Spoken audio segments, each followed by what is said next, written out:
ဒီကပိတ်လိုက်တယ်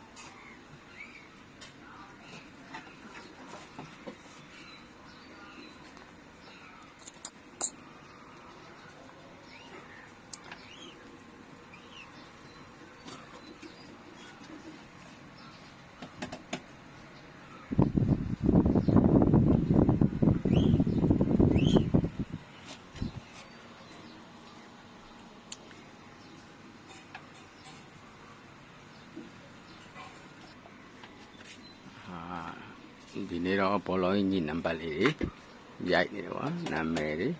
ဒါတော့စပွန်ဆာတွေပေါ့သူလက်ဆောင်ပြန်ပေးမဲ့အင်ကြီးတွေပေါ့နော်